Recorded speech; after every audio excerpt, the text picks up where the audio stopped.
Hello and namaste, dear friends and listeners.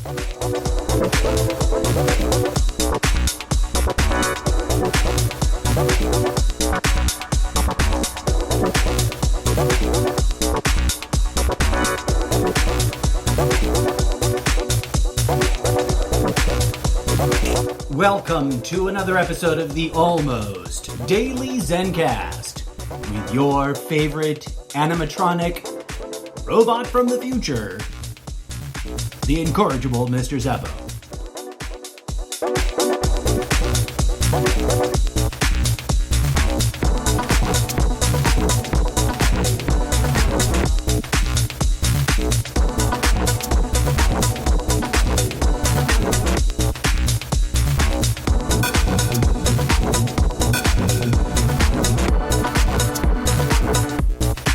It's Monday, December 7th, 12:35 p.m. Pacific Standard Time.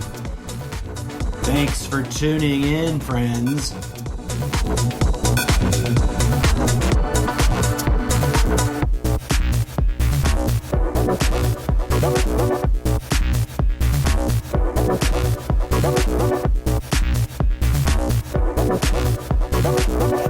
On today's show, I question the very nature of absolutism.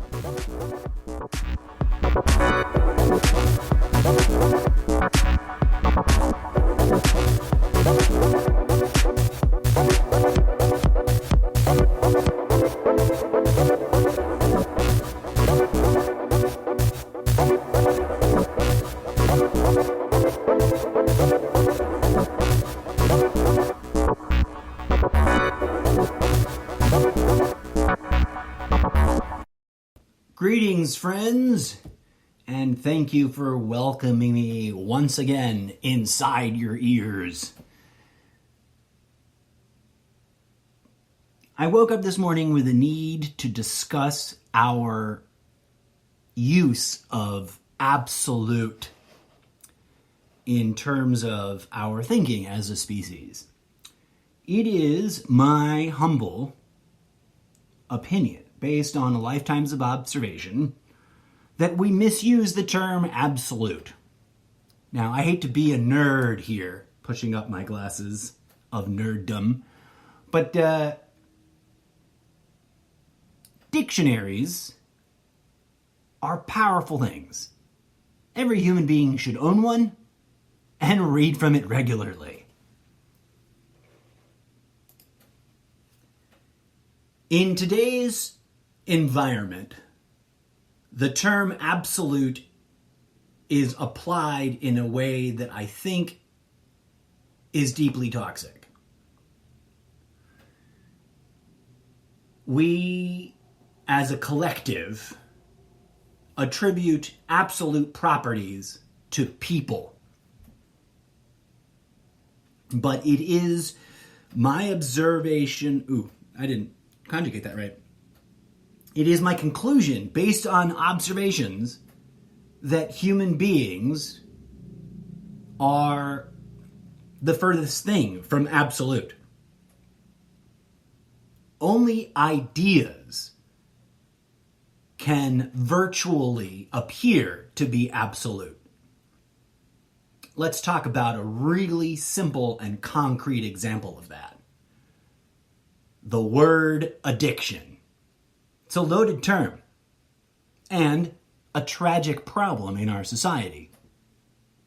Generally speaking, most people look at that word and think in absolute terms. Addiction is absolutely evil, morally wrong, incorrect, unhealthy. And at first glance, it's hard to disagree.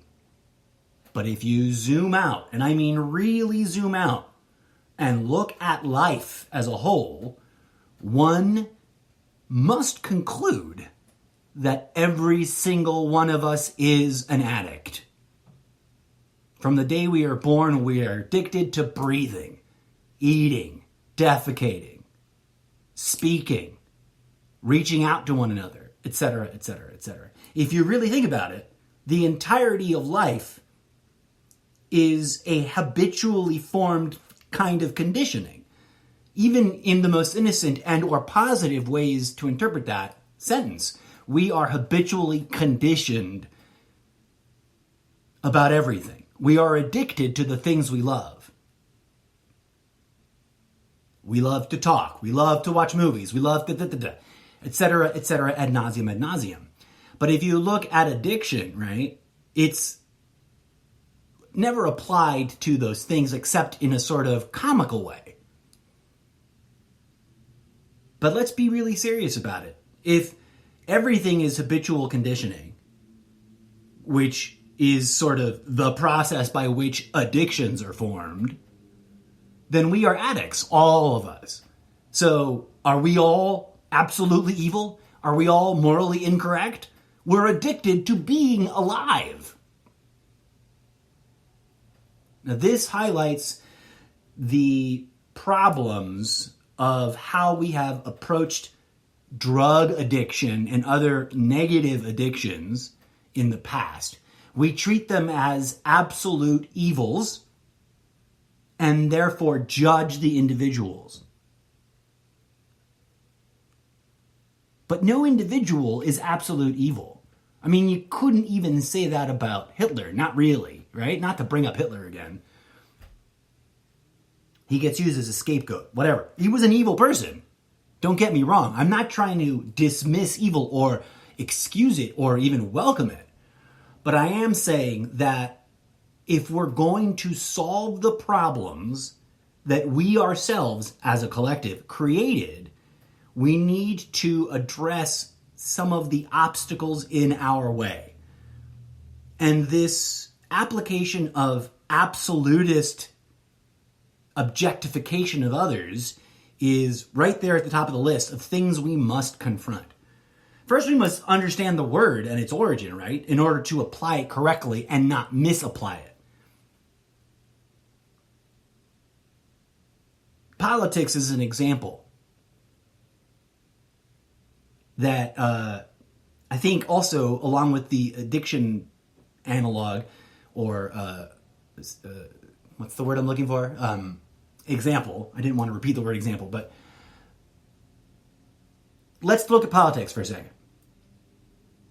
There's a lot of people really caught up in defending Donald Trump. And that's fair. That's a valid thing. Until you step back and look at, the bigger picture. The Trump base that is still clinging to Trump adores him and considers him irrationally to be absolutely good.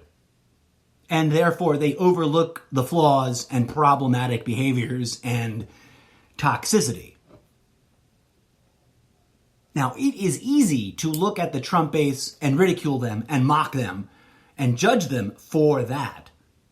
But again, as always, I ask you to step back and really look at all parties involved in politics and confront the reality that any given politician has a base that is attached to them, that is supportive of them, and views them with this kind of thinking. Well, he's my politician. He must be righteous. And all these accusations of flaws and misgivings and corruption only apply to the enemy. The Obama base loved Obama and thought he was a godsend. And there's plenty of great reasons to appreciate the good things that he achieved. But he also dropped more bombs than any president before him. Right? Now, the Trump base fervently points out the Trump accomplishments. And the Trump resistance technically wants to dismiss all those accomplishments because they do not want to support anything that Trump has done because they view him as absolute evil.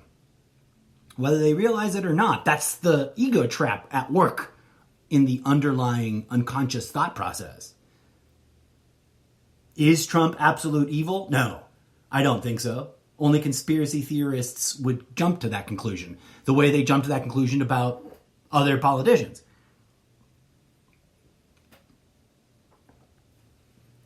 Has Trump done some things in his short tenure that are actually worthy of supporting as individual actions? Absolutely. There's been a handful of things that I can't disagree with. But that is not enough to give this man anyone, for me at any rate, it's not enough to give this man my blind faith. I was going to say no one should give him blind faith, but that's too authoritarian of me. Do you see where I'm going with it, though? When one fixates on a politician, when a given individual or members of a base fixate on a politician and then think politically about their politician and the opposition in absolute terms, we all lose.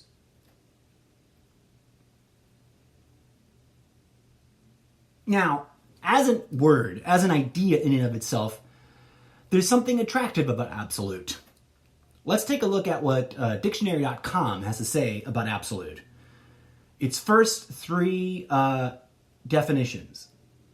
As an adjective, not qualified or diminished in any way. Total. And its example use is absolute secrecy. The next bullet point under this first definition reads, used for general emphasis when expressing an opinion.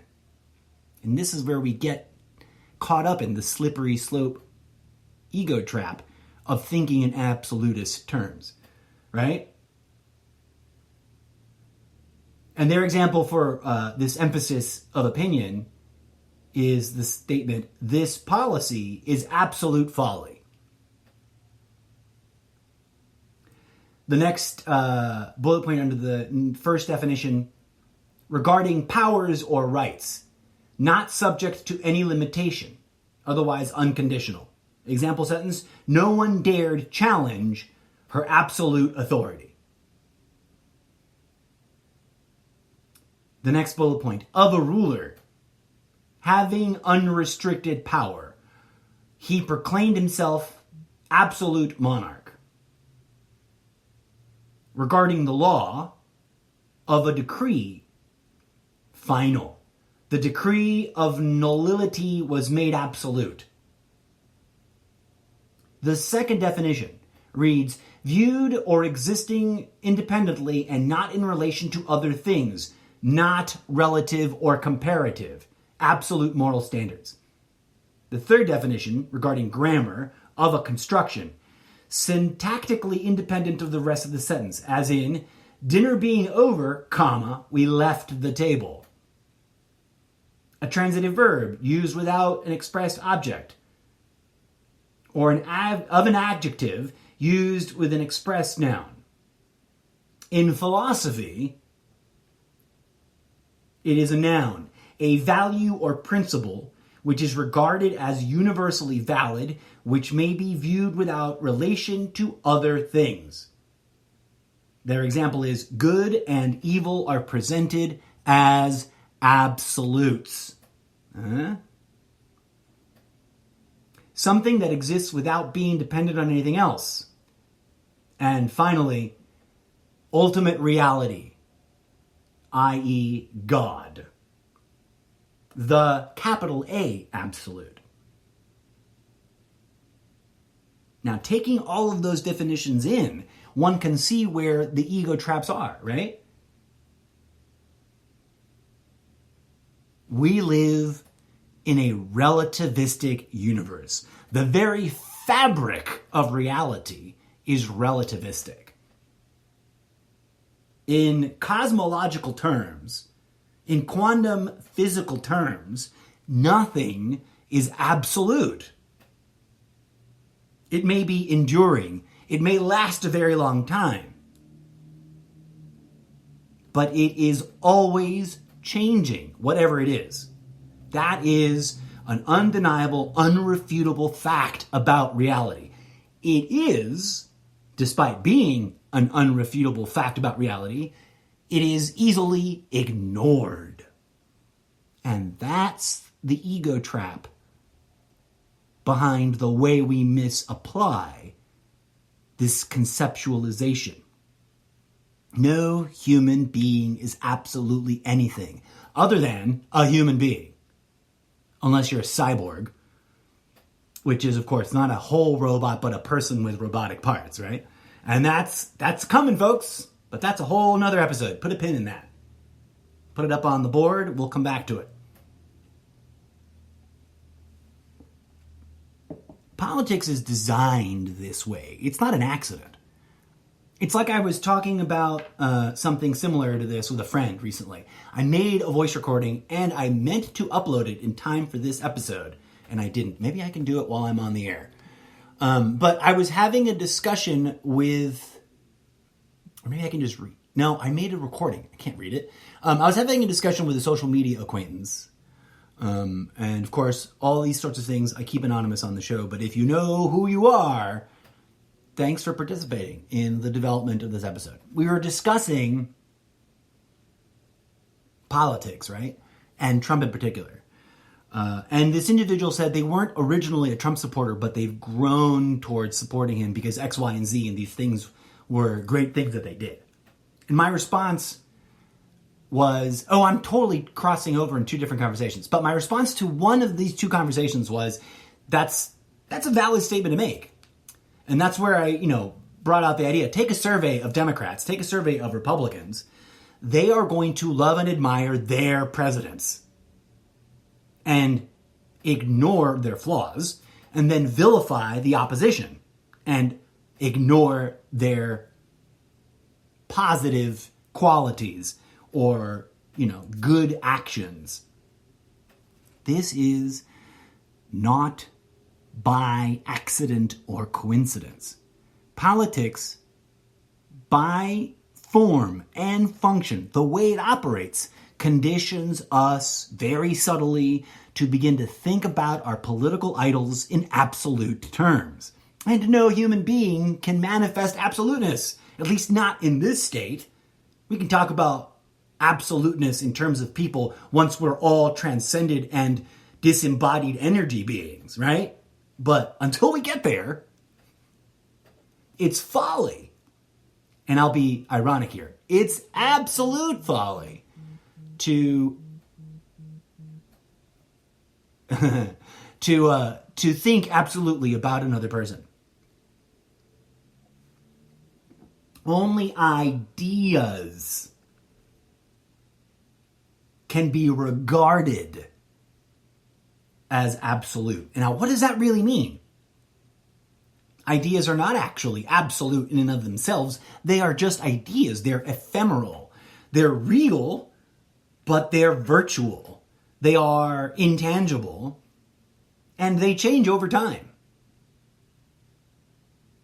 Our idea of freedom today, compared to someone's idea of freedom in the Dark Ages, may not be exactly the same because ideas change in relation to people changing and their attitudes about their circumstances changing.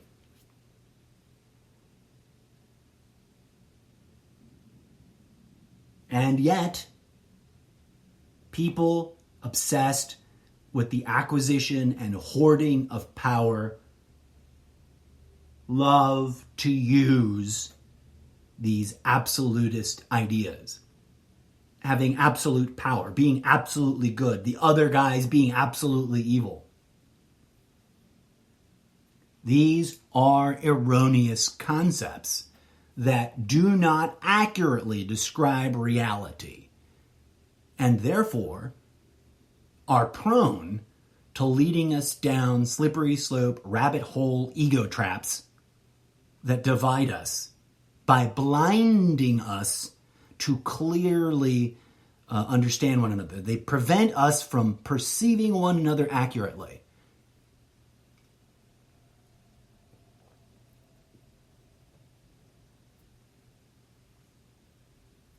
What's the end goal with this indoctrination of absolutist thinking?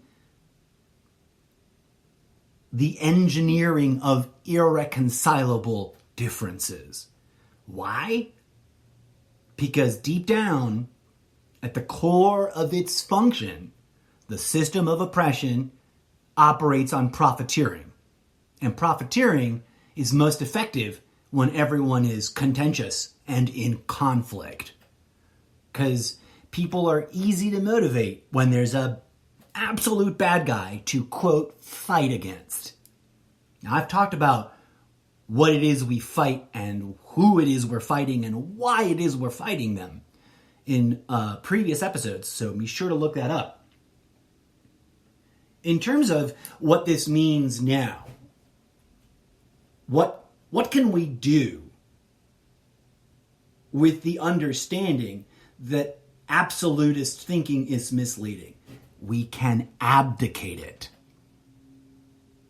We can gently, forgivingly, compassionately let go of that thinking. And that's hard work, because however old you are, the day you realized, whether it's now, this moment, listening to this podcast, or prior to this, or later down the road after seeds have been planted and germinated and grown in your mind, the moment you realize that absolutist thinking has totally been integral to the conditional manipulation of our societal system, you've got to do something, and you've got to confront the fact that you have habituated this kind of thinking, these filters of perception, your entire life.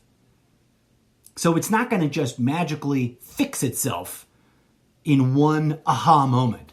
That aha moment is important. It's there to confirm. It's a signpost. It's there to go, yes, keep going in this direction.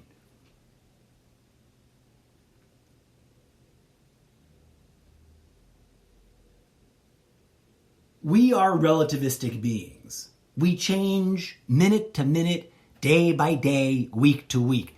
And we also sustain a mental narrative of consistency, right? We often don't notice the changes we're going through minute by minute, hour by hour, day by day. We often only sort of realize the change is occurring somewhere in the middle or towards the end of the process. But if we focus and we choose consciously to heal our addiction to ideological constructs that are misleading, we can empower ourselves to change more deeply than if we chose not to focus on these issues, right? And that's the calling, to work on ourselves, to make ourselves better, to take account of our flaws, individually and collectively, and transcend the absolutist thinking, transcend the social conditioning, transcend the indoctrination, transcend the habitualized ways of perceiving and making judgments, so that we can observe ourselves more clearly. Because these imposed filters, these things we've taken on, they subtly, gently, but pervasively filter our perception and therefore alter our comprehension and have a huge impact on our conclusions and resulting actions. Buddha used to talk about, well, it is attributed to the Buddha that he would speak about right action. Now, if you take the word right and unnecessarily imbue it with absolutism, the way we think about, quote, good versus, quote, evil, then we're never really going to make any progress in achieving right action, because ego is ready to get all up in arms and use this misleading absolutist conceptualization of things to create conflict about what is and is not right action. But if we are truly healed and are working truly to heal ourselves, if we are invested in our consciousness our self-awareness, our self-healing, and our abdication of these roadblocks, the letting go of these filters, then increasingly, minute by minute, hour by hour, day by day, week by week, month by month, year by year, we can clarify our perception and clarify our comprehension, and therefore choose thoughtfully, mindfully, the authentically, genuinely most correct action. It's a challenge. It's hard work. And it is the cosmic spiritual calling that predates, supersedes, and is more important than winning, quote unquote, at politics. As I declare in a meme I made a few months ago, or maybe a few years ago, I forget when I make the memes, they just become part of my universe. But I made a meme that says, politics is a distraction from civic organization. And I applied that model to two other topics, but I just want to name that one because that one applies so directly here. Politics is a distraction from civic organization. We are a global species, right? And we live in localized communities. And we all have personal, individual, and collective needs that must be met. And we must take civic, public action as individuals and as collectives within our communities. Politics distracts us from genuine, altruistic, mutually uplifting civic action. How long did it take our political system to acknowledge, take responsibility for, and fix the problem in Flint, Michigan about the toxic water coming out of people's pipes at home? That was a tremendous clusterfuck failure of politics distracting us from the critically important life or death civic action of fixing those pipes. Now, to the best of my understanding, that work has finally begun and or even is close to being completed. I need to double check on that. I don't want to make false statements without realizing what I'm talking about, right? I have heard some talk of some movement in that regard. But that's just one example. Let's take a hot moment to really think about the following contradiction. We live in a country that prides itself in its Judeo-Christian traditions and culture, maintains a separation of church and state, which sounds awesome if you concede that the church has been corrupted, but is also kind of meaningless, ultimately, because politics has become corrupted, and they have this insidious teaming up going on despite the fact that there is a separation of church and state. The other conversation that I was thinking about, it has come back to my mind here because there's a lot of political talk about God being on, quote, our side. And it's coming from the left and the right.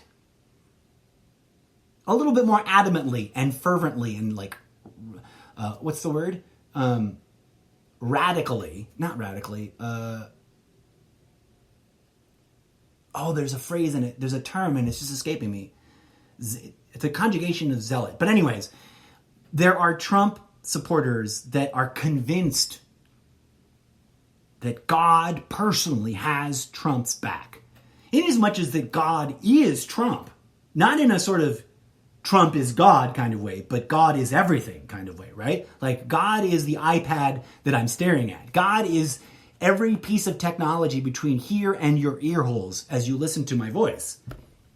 So in that sense, sure. Okay, great. You're God, I'm God, everybody is God. Trump is still a shitty person who gets away with conning people into loving him and adulating him and incorrectly believing that God has got skin in his political agenda. I'm going to try to bring up that recording and see if I can't play it for you live on this show right now. And I should have done this before I hit record or went live. We're going to add it to Dropbox. Not in that folder. We'll put it... No, let's back it up. Okay, so we're talking about absolutisms, right? Here we go. We'll just put it here. And my concern with people who are choosing to cling to this idea that Trump has God's personal guarantee of success is how they're going to feel, how they're going to react when he doesn't get sworn in January. Because all indications from the system, and when, by the way, folks, if you're new to the show, when I refer to the system or the system of oppression, I mean a multi-layered, decentralized network of people that are corrupted at a spiritual level and being manipulated by ego construct. And I've talked about that in depth in previous episodes, so jump around and find those episodes if you want to know more about that, right? I don't mean the Illuminati or the Jewish cabal or any of the vilified groups. Those groups, I'm not trying to deny their existence. I'm just saying it's deeper than them. When I refer to the system of oppression, I'm talking about metaphysical elements, right? There is the light and the dark, and they are not, as we have been conditioned to think, in absolutist terms, they are not good versus evil. They are not mutually exclusive opposites that must annihilate each other. That entire form of thinking is another irrational absolutist construct, right? Duality and non-duality are not mutually exclusive. Good and evil are not mutually exclusive. I've known people in my life personally, face to face, who were fully capable of being saints and sinners. Sometimes both in one given day. Because no human is absolutely anything other than a human. That's the only way that you can use the term absolute. That person is an absolute human. But that's absolutely true of all humans. Except for, individuals like me that are very human-like, but not quite. But that's a whole fantasy sci-fi thing. If you're curious about that, by the way, please come on down to wattpad.com and dig up Mr. Zeppo and read the samples and opening chapters from my science fiction literary universe. Sorry for the self-promotion. Just trying to get that hustle going, trying to get some new eyeballs to read that stuff. All right, so friends, family, audience. How do I wrap this up? Right. I was talking about, I had to finish this thing, and I have to see if that file is now available. And I want to play that file for you because it totally relates to everything we've been talking about and was supposed to be part of this show. And I just fumbled loading this file before we started. Here comes. I'm almost there. Ba-boom. And there it is. The file's now loading to my Sprecher platform. And here's a recording from, it was either last night or the night before. And the reason I'm just going to play it for you is because I couldn't rephrase it for you exactly. But this relates to how politics uses God. Hopefully it's not too redundant because I've already kind of made my point, but check it out. Here we go. There's always been a lot of God talk mixed in with politics in America. But it seems to be surging here now in this Trumtopian moment we've been having. I've got some really unfortunate breaking news for everybody who's truly fervently convinced that God uniquely and exclusively supports their preferred political party and political puppet. Brace yourselves. God does not play politics. Think about it. Name one country that runs around saying, oh, God doesn't back us. Can you find one? I can't. Every nation's cultural, political milieu has some thread of God's favor upon us in it. Not everyone claims to be God's chosen people, necessarily, but they say God bless this country in every country. Maybe not the same God, right? But, I mean, what country isn't adamantly weaving a narrative that God is on their side? Is God on every country's side? What about when they're at war with each other? Which country does he side? But every country, historically speaking, when going to war, either praises and begs God's favor or pronounces it declaratively as prophecy of winning said war. But if you stop to really think about how narcissistic, how objectifying that is towards God, and if you stop to consider that before humanity invented politics, politics did not exist in nature.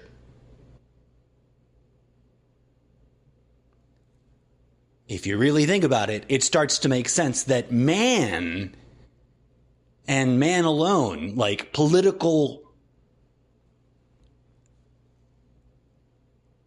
ideological, philosophical imagination of mankind has attributed some ingredient of being chosen by God into all politics.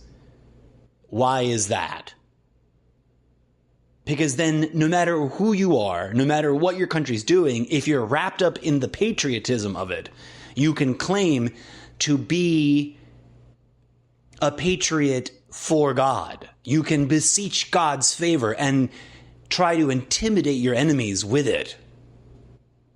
But I assure you, friends, history is riddled with politicians who lost, who previous to their losing were dead certain God would see the win for them, that God would pull it out and push them through, etc., etc., etc. Winning and losing is an arbitrary, made-up ideological concept. God doesn't sit around worrying about your favorite football team winning any more than he sits around worrying about your favorite politician winning. That's not what God is about in any way, shape, or form. This notion of God playing politics is pure ego trap, and it saddens me to see otherwise well-intentioned people falling for it. I'm not denying the existence of a divine thing, being, entity, grace, power, a divinity that can't be described very accurately. I believe that that exists. No, that's not even the right word, because I don't believe in believing in things, and that's a whole thing I would need to unpack that's a whole nother episode.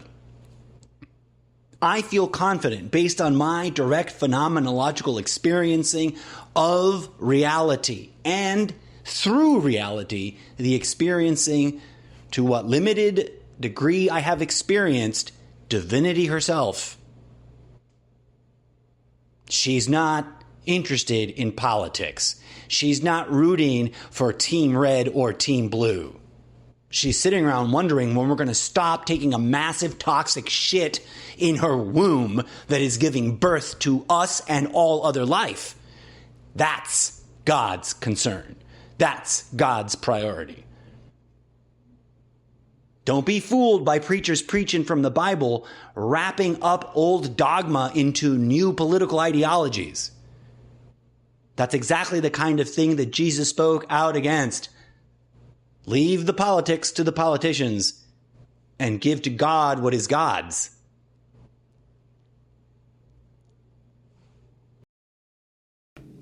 Now, plenty of people will adamantly disagree with everything I just said in that segment there. Because they are clinging to the ideological construct that God favors their favored politician and opposes all others.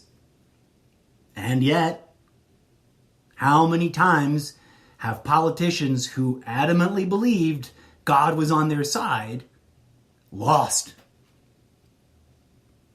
There's a whole toxic issue about how we cope with winning and losing. But we'll have to come back to another episode because time has flown. It's already 40 minutes on my rambling today, and I didn't even play a piece of music in the middle. Okay, folks, as always, dear friends, thank you for tuning in. Please know that even when I get a little worked up and adamant about my opinion, I know that it is just my opinion. And I know that I could be really wrong about some or even all of it. But my confidence comes not from ideology. It comes from direct, personal, phenomenological experience. And it's not because I'm special. Special is the furthest thing from what I am. I'm just another idiot running around trying to help the rest of us idiots figure out what's going on. As I've talked about before, and I'm sure I will come back and talk about again in a future episode, we must realize that divinity is our own birthright. And through that realization, the actualization of that understanding at a mental, spiritual, emotional, and metaphysical level, then we will be able to address the problems caused by politics distracting us from meaningful civic action. Then we will be able to stop fighting about made-up absolutist ideological objectifications of one another and start healing each other.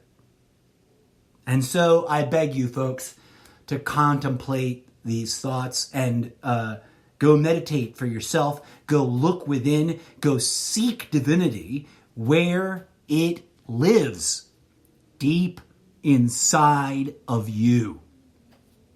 As always, I send you much love and energy. I thank you for your time, your interest, and support. And I welcome your critical feedback. So make sure you drop on by Instagram, Facebook, Twitter, even though I'm not on it very often, or the Sprecher main home site for the show, and sign up to follow me on whatever platforms you find me. If you find an account with my brand on it, by the way, on some other platform, let me know. Because I've come across that randomly. There was a while back, I randomly did a search for my brand name, Mr. Zeppo, and I found an app or a site somewhere. I didn't know what I was looking at. It was really weird, and then I lost it.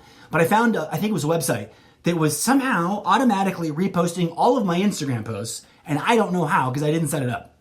So that's weird. But anyways, thank you for being you. Thank you for tuning in. Thank you for your support. And if you want to help this crazy mystic artist that is almost rock bottom, because 2020 has fucking ruined all our lives to some degree or another, tell your friends about this show. May peace, love, and grooviness be with you. Until next time, I have been your dutiful robot from the future sent here to warn you about the craziness you're living through. Until next time, I have been the incorrigible Mr. Zeppo. And now for some more music from DJ Zed.